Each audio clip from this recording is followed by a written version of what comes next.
Okay, hello everybody, and welcome to the 2022 Women in Tech and Innovation Forum, presented to you by the Governor's Commission for Women, the Texas Film Commission, AT&T, and SEMPRA. This is day one of 2 days of programming that we have. Today, our 11:30 panel presentation is called Managing Cybersecurity and Awareness in Texas. And we have two guest panelists. We have Suzi Hilliard of the Department of Information Resources, and we have Mark Hooper from AT&T. So thank you both very much for joining us today. And for all of those in the audience, please be sure to put your questions in the Q&A tab of the chat. That's where we will be pulling questions to feed to our presenters at the end of the discussion. And also afterwards, if you'd like to continue the conversation, we will have a cybersecurity chat room in our networking lounge. So I hope you enjoy the discussion. Thank you. For those of you that aren't familiar with DIR, we are the state's technology agency. And the state cybersecurity is one of DIR's many responsibilities. I'm speaking alongside Mark Hooper, a client solution executive for AT&T, who is the vendor of DIR's Managed Security Services program offered to state agencies and local governments. We can go to the next slide. So when I said that the state cybersecurity was one of DIR's many responsibilities, that responsibility falls mostly on the Office of the Chief Information Security Officer, or OCISO, which started out as a small but mighty team. I have been here for over 7 years, and both our offerings and our team have grown like weeds during that time as the Texas legislature has increased our duties.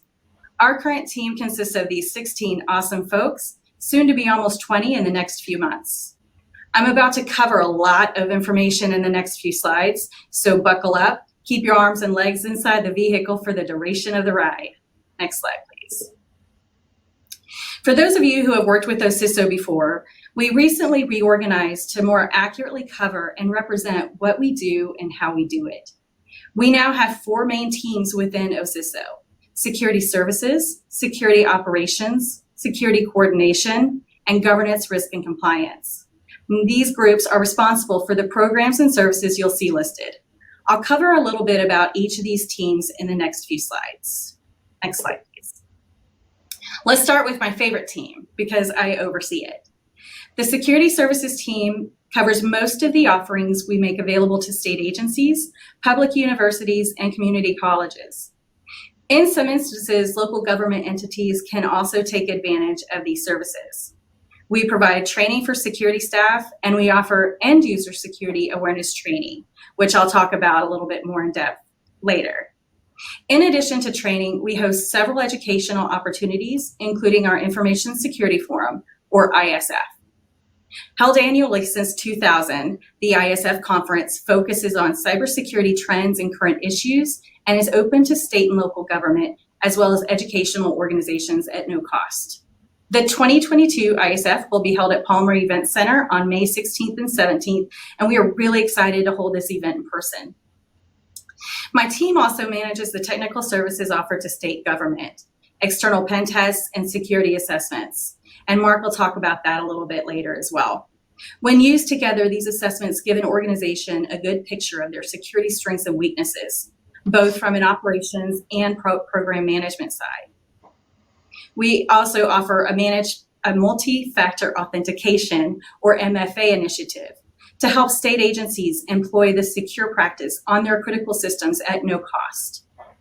And finally, the Security Services team provides security guidance to DIR's Shared Technology Services program. One of these services in that program is our Managed Security Services offering, which again, Mark will talk about in the last half of this presentation. Next slide, please. Next up, the Security Operations team has a lot on their plate as well. They're responsible for implementing initiatives to prepare the state of Texas for cybersecurity incidents. In 2019, 23 local government entities in Texas were completely shut down due to ransomware. DIR worked with the governor's office to declare a state of emergency, which allowed all hands to be on deck, and they were. We had several vendors volunteer to assist in the response, but we weren't allowed to utilize them.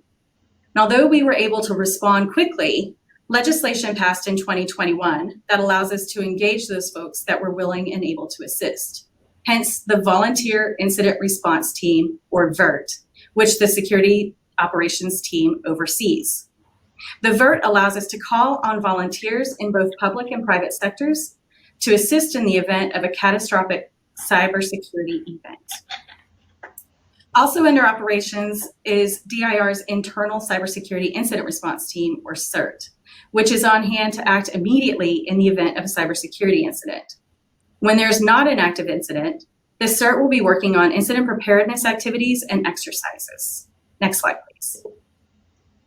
Protecting the entire state of Texas requires more than just protecting state-level government. It requires assisting and working with local government, educational organizations, critical infrastructure, and the private sector. The Texas Cybersecurity Coordinator, who is Tony Sauerhoff, works with the Texas Cybersecurity Council to achieve this objective. The ASISO team has stood up and now operates the Texas Information Sharing and Analysis Organization, or Texas ISAO, and that collects and disseminates threat intelligence and information to its membership. As a separate function, this team certifies end-user training programs as required per state law. They also provide guidance to both those attempting to certify programs and to our customers consuming the training. Next slide. And finally, the primary function, there we go. All right. The primary function of the Governance, Risk, and Compliance team is to set security policies and guidance for state organizations. We set policies through Texas Administrative Code Chapter 202, our Security Controls Catalog, and the Texas Cybersecurity Framework. The Texas Cybersecurity Framework, it's a set of control objectives that can help an organization set the structure of their security program. Both the Security Controls Catalog and the Texas Cybersecurity Framework are modeled on the National Institute of Standards and Technology, or NIST guidelines. Managing risks is an important component of a security program. Through the Spectrum portal, state agencies, universities, and community colleges manage, track, and report incidents. State organizations can also conduct risk assessments, create, store, and manage policies, and much more. The Spectrum portal is also the primary facing system for collecting information from state organizations, for mandatory legislative reports, and for TexRAMP assessments. Speaking of TexRAMP, last year the Texas legislature directed DIR to establish a state risk authorization program to review and certify cloud services for state agencies' use. This program is intended to ensure third-party vendors who access Texans' data are adhering to minimum security requirements. Next slide. We just covered a lot. Although the CISO team is working on a lot of initiatives, the end goal is to assist Texas public sector organizations protect their constituents' data. At the end of the day, if the employees of those organizations are not aware of the role they play in securing their workplace, cybersecurity incidents can and will happen, regardless of the tools an organization has in place. Now let's get personal. Cybersecurity awareness is crucial for your business and even for your personal life. And a cybersecurity awareness program in your organization can be a foundational component of your security practices. On the next few slides, I'm going to talk about how to do this. Next slide, please. One of the most common ways that bad actors get a foothold into a network is through phishing emails. Not too long ago, phishing was pretty easy to recognize. We all remember those emails about the Nigerian prince who wanted to leave you their fortune. The grammar and spelling were poor, and you could easily recognize the sender's email address was not legit. But these days, the bad guys are using much more sophisticated methods. They spoof or fake legitimate sender email addresses and use actual logos and branding to match the company that they are pretending to be. So how can you tell if an email is legitimate or not? Next slide. Here are a couple of examples of phishing emails. The one on the left has language similar to the Nigerian prince scam, and the one on the right is currently more commonly used. Aside from grammatical and spelling errors, which I mentioned earlier, if an email is asking you to act urgently, or if there's an offer too good to be true, don't trust it. If the sender's email doesn't match the company from which the email is supposed to have originated, it is most likely a scam. If you hover your mouse over any of the links, you will see the actual URL or address to which you will be redirected. And if that doesn't match what it says, like what we see on the Netflix email, don't click. This is the kind of information you want to make sure all of your employees know. It's even good for your family and friends to know. It is important that employees not only click on any links or open attachments, but they also report those emails to the IT and or security teams for review. That email could be one of many attempts to get into your organization's network, and they can shut it down right there. Next slide, please. What's the best way to get a security awareness program started? In my role on the OCISO team, we help a wide range of organizations, from those with a staff of 5 to 10, up to those with tens of thousands of employees. These organizations also vary widely in the resources they may have at their fingertips. You don't need to start big. Even brown bag lunch sessions to help people learn about how they can secure their home or to be on the lookout for potentially dangerous emails can make a huge difference. DIR even has a free cybersecurity training video on our YouTube channel that you can share with your employees. Track a baseline. Know where you're currently starting from so you can track the growth of the program. Are you doing anything for security awareness now? Do you track any training being completed? How many people are reporting suspicious emails? Once you are aware of your current state, you can set goals you would like to work towards. Once you set goals, you can look for software or tools that will help you achieve those goals. Next slide. Did someone say tools?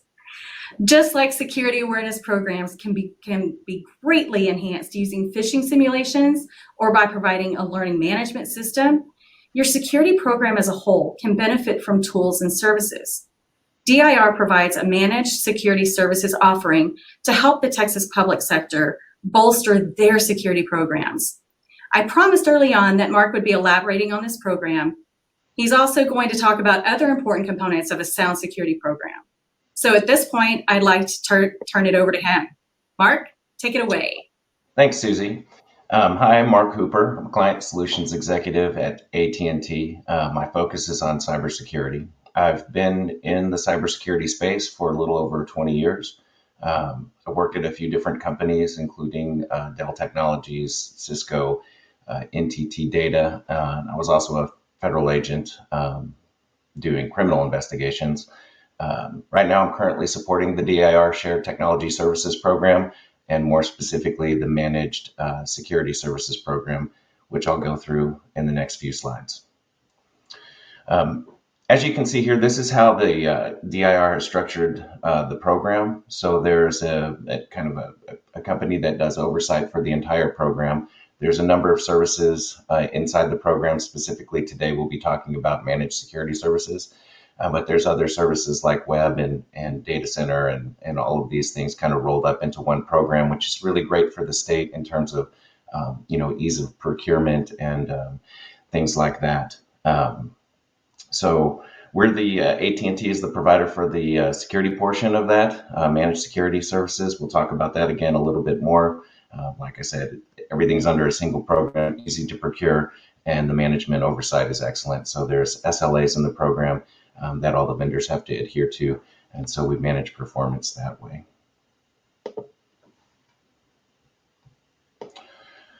So this is the Managed Security Services Program. There's basically three components: security monitoring and device management. There's a number of services that we offer in this space. This is more of your operational type services, SOC and SIM, so Security Operations Center, Security Incident and Event Manager, things like that, sort of your day-to-day managing firewalls, that kind of thing. There's a risk and compliance tower. These are your assessment type services. This is, you heard Suzi talking a lot about creating a baseline. That's extremely important to know where you are on your security journey as you plot the path forward for you.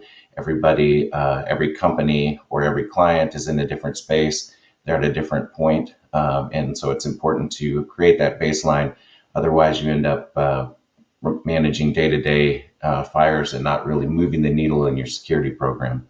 And then there's Incident Response Tower. That one's pretty self-explanatory. This would be a service that you would engage when something happens. Unfortunately, in security, that's more of when as opposed to an if. There's a proactive service in there that I like to talk a lot about, which is Incident Response Preparation Service. I'll go into that in more detail, but in security, it always pays to be proactive in your approach. But incidents happen. That's just part of what we do. So we have a service to respond to those incidents as they happen. Let me get to the next slide here. So these are just the services that are predefined in the program. I won't go through all of these, but again, you see the three towers here: security monitoring and device management, risk and compliance, and incident response. As I mentioned before, the security monitoring, device management, these are the basic blocking and tackling type services. This is your eyes on glass, understanding or ingesting information from all your different security tools to identify when incidents happen, when they occur, so you can respond effectively to it. Like mentioned, the SIM service, SOC service, these are where analysts are actually it's a mix of automation and people. So again, all of these things are getting ingested into one place, a single pane of glass where an analyst can make a determination on what's happening in the environment and pull that lever to manage into an incident response if necessary. Some of the other services, endpoint detection and response. This is kind of your traditional endpoint service where there's actually policies that are developed to automatically respond when something happens on that particular endpoint, whether it be a laptop or something like that. Advanced threat hunting is a proactive service where an analyst is actually actively hunting threats in the environment. Again, it's really important to identify threats as early as possible. What we call dwell time is how long a bad actor may be in your environment. The longer that they learn about your environment from the outside, the more damage can be done, or the more systems that they can access, or more things that they can encrypt and make those, an availability issue for your staff, or you taking out applications, things like that. So limiting dwell time is very important in this space. You see a couple of other services there. I mentioned, managing firewalls, managing IPS. So we can manage security devices of all types. Risk and compliance. This is a really important component of the MSS service. Suzi talked a little bit about TAC 202, which is essentially the Texas version of the NIST 800-53 controls. This is basically your security and privacy controls and evaluation of those. It's a really good evaluation because it's kind of identifies the maturity of each one of those controls and helps you kind of plan the path forward. Everybody's going to have a different maturity level. Typically, if you're somewhat of a new company or you're taking on maybe an acquisition of some kind, some of those maturity levels can be pretty low. And when you're talking about security, it's important to plan and make a roadmap. And so this is a great baseline. I know you heard Suzi mention baseline a lot. That's very important to know where you are. This particular service can be looked at a couple of different ways. It adds kind of a business level visualization, which is great for business leaders, as opposed to maybe something that would be more appropriate for a technology specialist of some type, somebody who's more into in-depth technology. This is more helpful for somebody who needs to make business decisions or budgeting decisions. There's a number of other, there's a bunch of other services evaluations that you can see here. HIPAA and some of those other ones. We do election security assessments. There we have assessments for specific clients, like education or like a county government. And then I talked a little bit about incident response earlier. there's really three main services there. I think they're pretty straightforward. So incident response service would be appropriate when something's happening. I've seen incident responses take everywhere from like 15 minutes all the way up to a month or more. So it just depends on the size of the incident, the breadth of the incident, and what's causing it. There's a big difference between, say, a ransomware attack that can be pretty damaging, and maybe like a state actor attack where somebody's been dwelling in the network for a year or more.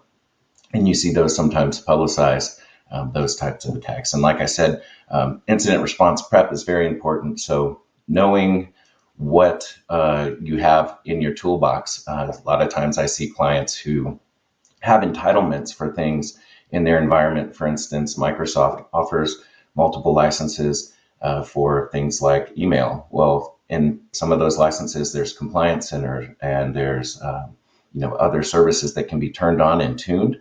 A lot of times you'll see those not tuned or not turned on, which is unfortunate. So I think when you're thinking about incident response preparation, it's good to understand your vendor entitlements, who you can call for help. A lot of vendors will offer incident response support. Knowing who to call, who to engage, who in your organization needs to be involved in an incident response, it's really good to have all that planned out. It doesn't need to be a 60-page playbook, especially for a smaller client. It might be just one page. Here are the vendors, here's the 800 numbers, and I call these three people to start my incident response. And it could be much larger in a more complex environment. You may have to engage a number of people. Maybe there's a board or something that you put together, or a tiger team. So those kind of things are good to lay out beforehand, as opposed to trying to do that while you're in the middle of an incident, because incidents are high stress typically anyway. So having a plan for that is really important. So really, I want to stress here that the services here are predefined. We scope them for every single client that approaches us for one of these. But one thing that I'd like to also mention is that we do a lot of customizations. And so, these are the predefined services, but a lot of times when I'm speaking with a client, they may be asking for something like data loss prevention, which is not one of these services listed here. And you'll ask a question like, well, do you have your data classified? And they say no. So there's actually a project that needs to be done beforehand. So we do a lot of customizations. We recognize sometimes when we're talking to people that what they're asking for is important and they want it or they need it, but there might be other things that we discover kind of collaboratively. And that's what's really great about the program, is we work really tightly with other vendors, partners in the space, and the clients to produce security outcomes that are relevant, valuable, and good for the client, and managing the requirements and getting them what they need. So a couple of, I guess, key takeaways here would be, prioritize security. It's very important. It's a journey. It's okay to be at the beginning, but it's good to have the path forward defined. Be proactive. Managing security in a retroactive, after the fact form is difficult. Like I mentioned, it leaves you in a space where you're managing kind of the day-to-day fires, or you're managing tools and you're not being proactive enough to get in front of things that could harm you. Adopt a risk management framework. It's important to know where you are, with your controls, and define the path forward. So integrate. Sorry, Mark. Yeah, I was thinking about it too. Learn what you have available to you already. Yep. A lot of organizations have a lot of resources available and at their fingertips at little or no cost. For example, local governments or counties may have cyber insurance through Texas Association of Counties or Texas Municipal League that can assist them when they're going through an incident, things like that, but they may not necessarily be aware of it. So learn about what you have in your tool belt, and then, using those assessments to help kind of really set, your present state, your snapshot in time of where you are. That can help you set a strategy and determine how to move forward. Yeah, absolutely. And another thing you just reminded me of in our program, when I say our program, I'm talking about the MSS, the DIR MSS program. By onboarding into the program, the client is automatically eligible for incident response services. And I think that's really important because, like I said, it's going to happen sometime. So it's important to have a team that you can reach out to manage that incident and help get you back running again. So that's another entitlement that some people don't know about in our program. But I agree with Suzi, knowing what you have is important, and tuning what you have is important too. It's one thing to have it. It's another thing to really understand it and tune it to its, the best of its capabilities in an environment, or, something that's custom for your environment or something that works for you. Yeah. Another one of the, we say the easy apples to pick, or the low-hanging fruit, are, documenting what you have, documenting any policies that you have in place. And the documentation is one of the biggest gaps that we see when looking at security programs, not just across the state, but like in local governments as well. So, and there are policy templates available that are for free. But just remember that when you're doing a policy or some kind of standard and guideline for your organization, don't put a policy in place that you can't enforce, right? So don't require encryption if you don't have an encryption tool. Yeah, exactly. And, another thing that you got me thinking here is that, when you're kind of a smaller client, you tend to be more nimble. Everybody sort of kind of knows everything. The tribal knowledge is there. And so people will, you'll buy a certain type of laptop, and then, you grow a little bit more, and then you buy a certain type of IP phone solution, and then you grow a little bit more, and you buy a certain type of printer, and then you grow a little bit more, and you buy some other solution, right? And as time goes on, those things get forgotten. Well, what was that? What did we have? And you don't have these standards in place. And now you have a bunch of things in your environment that aren't managed necessarily. Maybe nobody knows that they're there.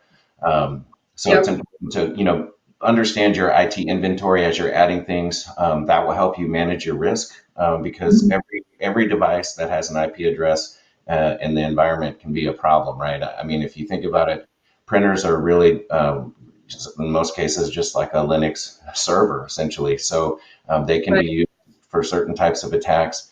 Internal denial of service is a thing, right? You want to keep everything available. So, knowing what you have is important. And so it's better, again, to start proactively documenting that thing, or those things. And I know it's kind of boring, but it makes it a lot easier than when you find yourself with 50,000 devices in a varied environment with a lot of different technologies that you don't really know anything about.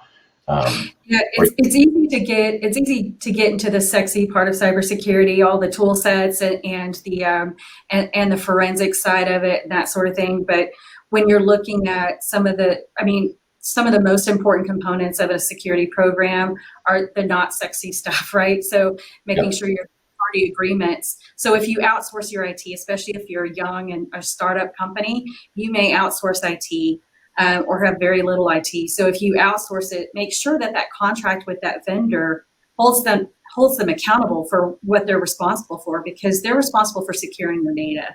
So make sure that they're held accountable for that. Make sure that those agreements are written properly so that you have recourse on the back end if needed. Yeah, I mean, you've seen that publicized a few times recently in the last year or two, where a vendor, an IT vendor is I'm just going to make this one up. It's this, they may be managing your laptops, and they may be managing the patching, and they may be managing, whatever break fix. And they may stick their own agent on your laptop to help control those things, which makes it really easy to work with their IT analyst whenever there's a problem. But if their server is vulnerable and it gets, hit by, a drive-by of some kind, right? Some kind of automated script. And then all of a sudden it downloads to all of your, all of your laptops, that can be a problem, right? So they can sideload different types of software in your environment and that type of thing. So I agree with Suzi. It's important to understand where your vendor stands on that. I mean, using vendors in the IT space that's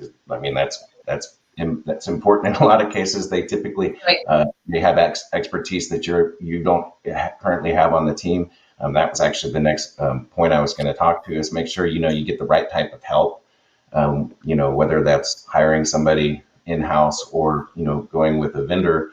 But to Suzi's point, it's important to make sure that the vendor is side by side with you on your security journey, and that they know your requirements and that you understand what they provide and how they will provide it to you in the event that they have a security event that impacts your environment. Right. So another thing, it's important to understand what to protect. A lot of times I think people make the mistake of, I want to protect everything. I think that's great, but you have to prioritize. You can't get to everything in 1 year. And like I said, you're on a journey, it never ends. So it's important to prioritize for budgeting purposes and just to know, what's important to you, what you need to protect. If something gets leaked that's already publicly accessible, that's probably not a big deal to you. But if all of your employees' home addresses get published or something like that, that may be a bigger problem, right? And every company is a little bit different, right? If you're a bank, you have a certain type of, security that you're going to need versus a hospital that has similar security concerns, but they're protecting different types of data. In some cases, it's the same, but in a lot of cases, it's going to be different. And so it's important to know, what's important to you. Without that, you don't really have a guidepost, and you start just buying tools, and your security gets all sort of out of control. That's never a good thing. And then you're spending money that you don't need to spend. And so I was going to bring that up. Yeah, if you secure your public data the same way you protect your most valuable data, then you're wasting some money potentially, right? But if you have something that needs high availability, which is also a component of security, then you have to make sure that there are proper protections to keep that whatever needs to be available up, right? So it doesn't go down. So you want to make sure that you're putting your money in the right place. Yeah, I mentioned this too earlier, understand your entitlements from different vendors. I've seen situations where people were concerned with denial of service or something like that. And then you find out what type of firewall they have in place. And you're like, hey, you realize that has some denial of service protections on it.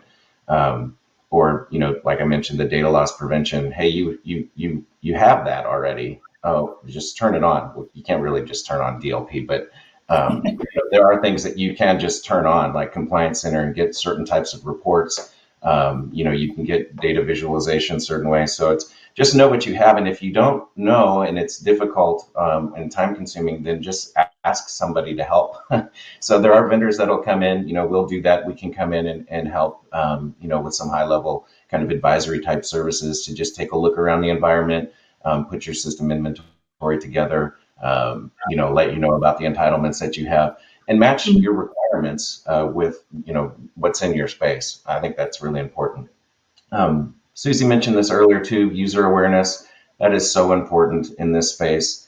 You can spend money on tools all day long. Everybody will be happy to help you implement a tool in your environment.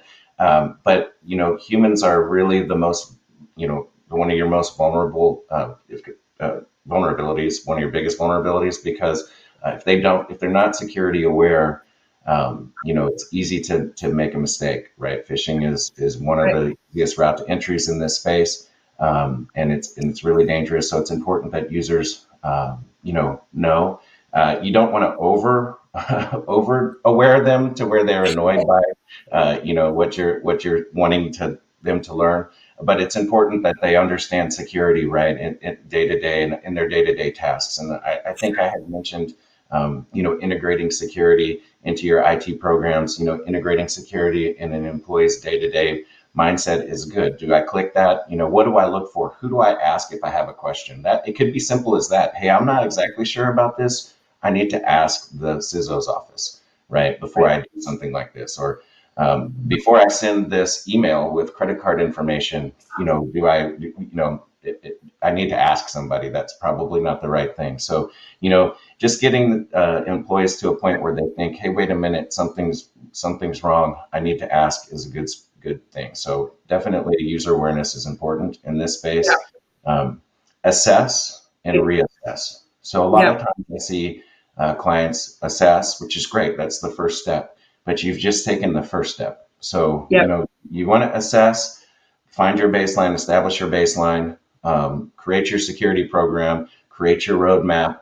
And then the next time you reassess, you want to see some improvements, right? So it's no different in security than some of the other parts of the business where you're looking to increase revenue or whatever it is, right? Make this metric green instead of red. That's exactly what you need to do. I see, like I said, a lot of people will assess and then kind of like, okay, well, we did that and we're not moving forward. So it's important to move forward in the security journey. And then, like I said, create a security roadmap that helps pave the way for your journey. It's important for budgeting concerns. It's important to talk to your leadership about, your plans for, why, and establish, good rapport there. So, I like to plan out about 5 years. 5 years from now doesn't have to be super specific that we're going to have this particular tool in our environment, but it should be, hey, we're going to be assessing this in 5 years. These are kind of what we're establishing as our metrics, that kind of thing. It's important to manage security metrics. It's important to have security metrics. And relevant security metrics as well. So Mark, we are as we're coming in on 12:15. I believe that we have a ton of questions or we have a few questions at least from our audience. So we're gonna. Are you good with starting to move to Q&A? Absolutely. I was just about to say that that's all I have for today. So that's seems like the timing's right. Let's do it. All right. So our first question is, what kind of cyber attacks do small business owners need to be prepared for? Mark, you're out there all the time. I know in Texas we dealt with that ransomware attack a couple of years ago, but things are constantly evolving. So what are your thoughts, Mark?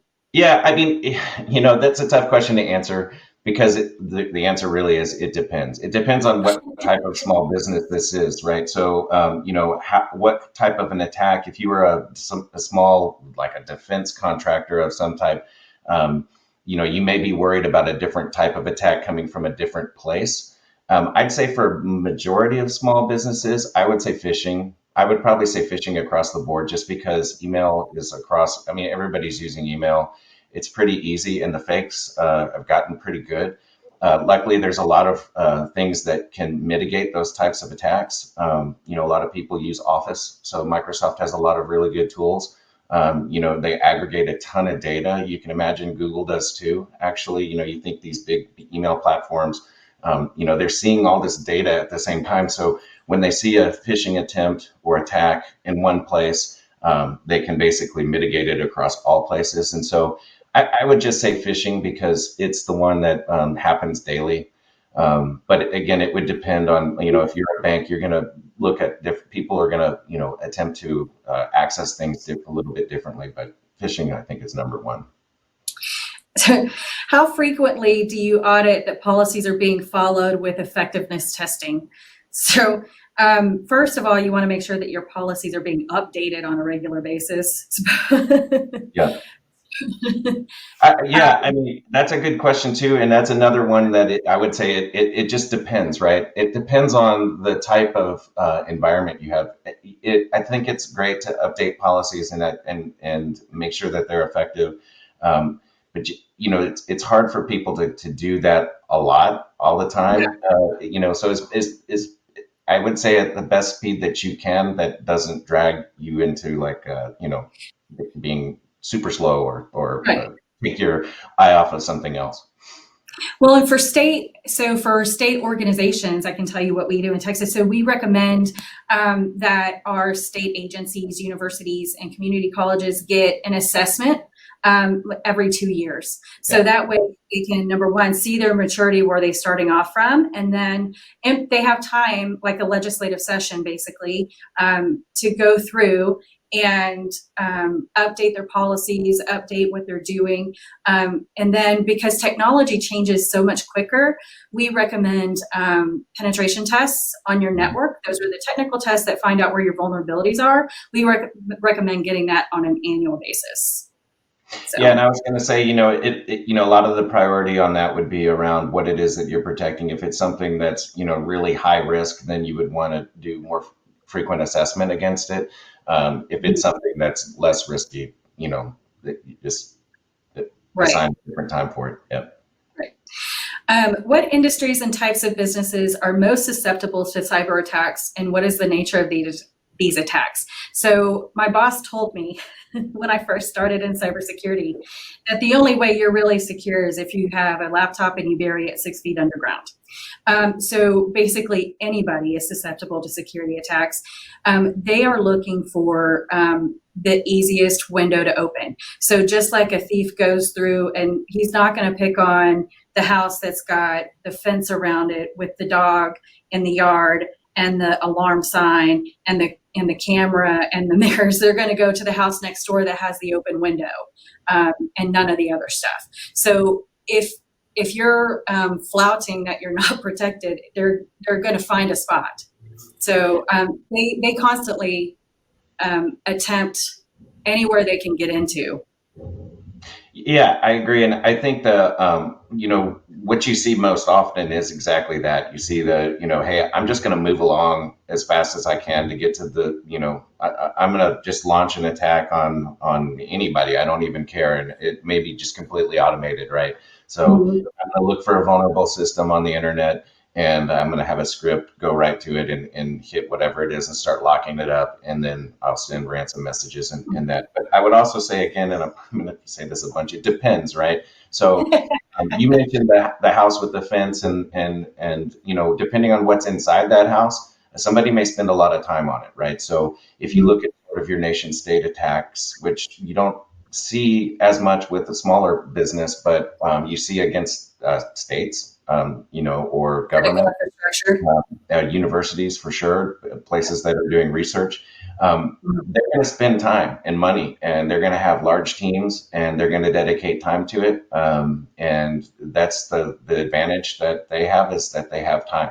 And the longer time goes on, the more chance that something's going to be forgotten about in your environment, and that system's going to be vulnerable, or there may be a new vulnerability, a 0-day, that doesn't give you a chance to patch or fix that. So yeah, it just depends. People will take time on things that they perceive value in. And the easiest way for them to get in is, again, we've hammered on this constantly throughout this, is phishing, is an email. If what's behind that email, what comes in with that email, that can be it can be different types of malware. It can be ransomware. It can be different types of attacks, just to try and get a foothold in your network to see if they can scramble around and get to know your network before launching an attack. So getting them access inside your network is that's kind of the first step into launching an attack. Yeah, it just depends on their motivation, right? If it's financial, phishing and ransomware are big. If it's espionage or something like that, that's a lot more sophisticated type of attack. But I think the context of the question was within small business, or you don't see too many nation state type attacks happening. You see more automated. Right. Yeah, when you're looking at critical infrastructure and Department of Defense and that sort of thing, they're looking at different attackers with different motivations. So, and anytime big political events come up, we as the state are always looking at that to see what do we need to be on the lookout for, because there are those activist groups that will take advantage of that as well. Mm-hmm. So, and then the next question is that I mentioned earlier, I talked about free cybersecurity policy templates. Where can people find these? So I believe that we have links on our website to some of those sites, dir.texas.gov. And if you scroll down a little bit on the homepage, you'll see the information security section. And you can go in there and we have a policies and templates page with all kinds of resources for you. And it's mainly geared towards state agencies, but anybody can take a look at it and use them. And then I know SANS.org, SANS.org. They have policy templates as well. There are a couple of other websites as well, and I can get that to the people that are hosting this conference to get that out to you guys as well. Next question. If your funding is limited, what would be the first security resource you'd suggest? Mark, I'll let you take that one. Yeah, that's a great question. I mean, I think that the best thing that you can do is get the right type of resource, whether that be an advisor of some type. Either, if you can make the hire, great. Security can be a little expensive that way. So it may be better to outsource kind of a shared services model, like, get some advice. I think that's the most important thing, because that person will be able to, help you define the baselines, help you make business decisions while adding security into those. I think talent is the number one thing in my mind. But if you're real small, it may be a tool, right? But I typically always think that it's good to have somebody at least take a look at what you have and make some recommendations. So I would always go with the talent first. Yep. All right. It looks like we have one last question, which is a couple of questions. How difficult is it to convince businesses that they need to invest in robust cybersecurity these days? And are there estimates as to how much it may cost a business if they skimp? I can tell you it's tens or 100 times the cost to invest if they get hit with something big. Yeah, it's a tough sell, right? Because, if you look at, businesses typically want to invest in the availability of systems, or, you're talking about things like Salesforce and stuff that, that would be problematic if for whatever reason that was no longer available. Now, that might not be because of a security event. It could be something else, but security is typically not something that a lot of people, I don't want to say they don't take it seriously. They definitely do once an incident happens, but to somebody convinced that they need to invest in security, it's tough sometimes. It's kind of boring. The perceived value sometimes isn't there for a lot of folks. So it's tough, but like Suzi said, everybody's mind is changed after an incident happens. Then it's really front and center.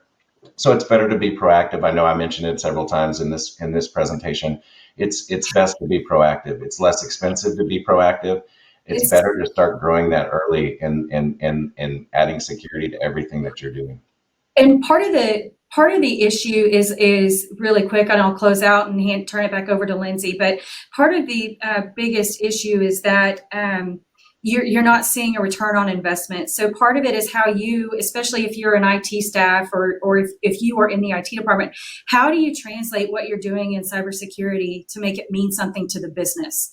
You want to be able to translate, and you don't necessarily need a cybersecurity person to do that. You need somebody who has the technical knowledge, but also can translate that to management speak, to be able to pull the stats that you need to pull that are important, that show if you don't invest in this, this could happen and this would ruin your business. So it's getting that point across to executives that's really, really key.